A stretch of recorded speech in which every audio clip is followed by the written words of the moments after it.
शनी 8वा आलेला आहे, म्हणजे शनीची ढैया सुरू आहे. आता एक चांगला बदल होतोय, तो म्हणजे सिंह राशीला गुरु हा त्याच्या कर्क राशीमध्ये उच्च राशीमध्ये 12व्या स्थानात विराजमान झालेला आहे आणि 12व्या स्थानातून गुरुची अमृत दृष्टी 9वी दृष्टी ही शनी महाराजांवर येते.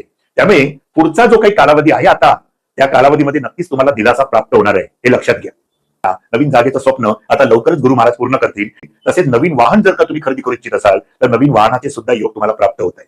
नोकरीसाठी प्रयत्न करू इच्छित होते परंतु त्याच्यामध्ये अनेक अडचणी आल्या, तर आता पुढील कालावधीमध्ये आपण जर का नोकरीसाठी प्रयत्न कराल तर तुम्हाला नवीन नोकरी सुद्धा प्राप्त होईल. किंवा गेल्या वर्षभरापासून जर का नोकरीमध्ये प्रचंड तणाव निर्माण झाले होते तर आता तणावातून थोडी मुक्ती नक्कीच मिळणार आहे.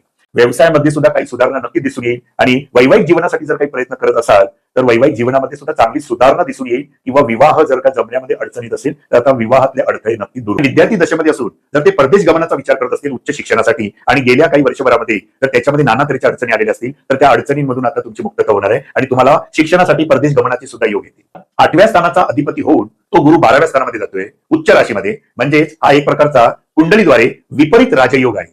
काही जणांना अचानक काही गोष्टी सुद्धा चांगल्या तऱ्हेने प्राप्त होऊ शकतील.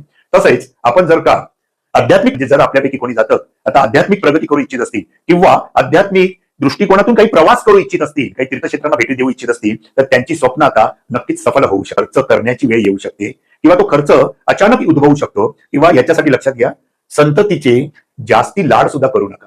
कदाचित त्यांच्यावर केलेली गुंतवणूक ही थोडी कष्टकारक होऊ शकते. जर का यापैकी आपल्यापैकी कोण जातं संततीसाठी प्रयत्न करू इच्छित असतील आणि जर ते IVF ट्रीटमेंट करू इच्छित असतील तर आताच्या वेळेला थोडंसं काळजीपूर्वक काही ट्रीटमेंट घेणं गरजेचं आहे. किंवा काही वेळेला मी असं सांगेन की तुर्तास जर त्यांनी आता जर काही वेळ ही ट्रीटमेंट घेतली नाही तर ते त्यांच्या फायद्याचं ठरेल.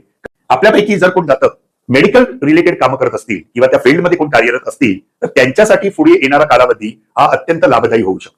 त्यामुळे काही वेळेला अचानक तुमच्या आजारपणावर सुद्धा खर्च होऊ शकतो, म्हणून इथे काळजी घेणं सुद्धा गरजेचं आहे. म्हणजे जरा थोडं आपलं प्रकृती स्वास्थ्य सुद्धा सांभाळा आणि ही अशुभता दूर करण्यासाठी गुरुचा मंत्र ओम बृहस्पते नमः या मंत्राचं जप नित्य नियमाने करा आणि दत्त बावन्नीचा सुद्धा पाठ दररोज करा.